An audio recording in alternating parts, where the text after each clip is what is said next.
د منکر حدیث نه دریم سوال زما دی.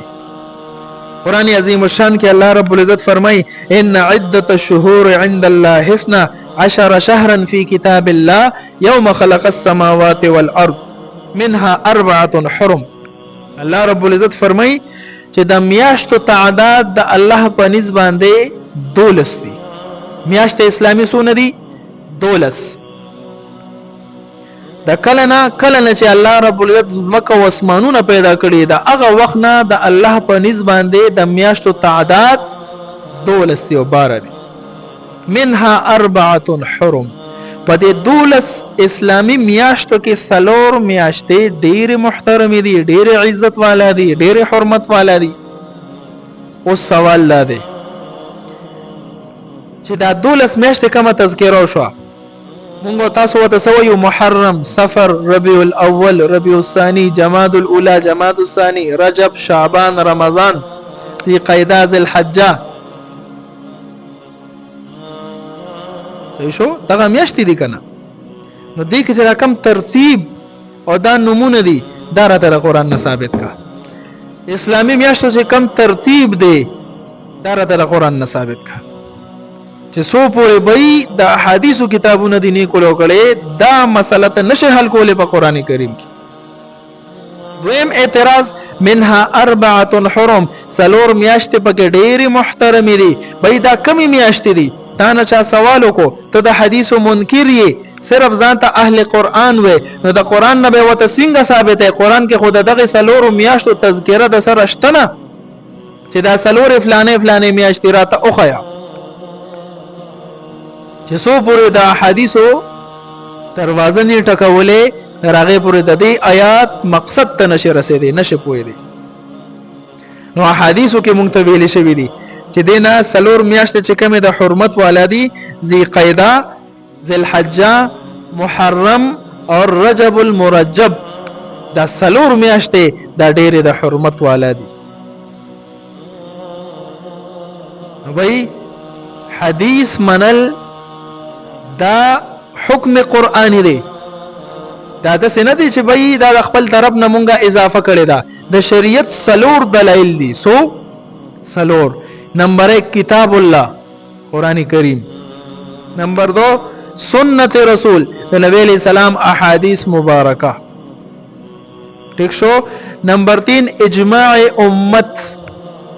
اجماع امت څه ته وایي؟ چې د نبی علیہ الصلوۃ والسلام د دنیا نه د رحلت نه پس دنیا نه د تلو نه پس یو مسله راغلی ده او صحابه کرام هغه مسله باندې په یو حکم باندې ټول متفق شي یا بعد کې چې کم ائمه کرام بزرگان دین د علم خاوندان تیر شوی دي هغه د یو مسله په حکم باندې را متفق شي چې او د دې مسله دا حکم دی د کتوی اجماع امت دا مستقل دلیل دی. سلورم قیاس شرعی. قیاس شرعی ها ځکه چې شیطان هم ډېر قیاسونه کول هغه نه قیاس شرعی دا دلیل دی. قیاس شرعی څه ته وایي؟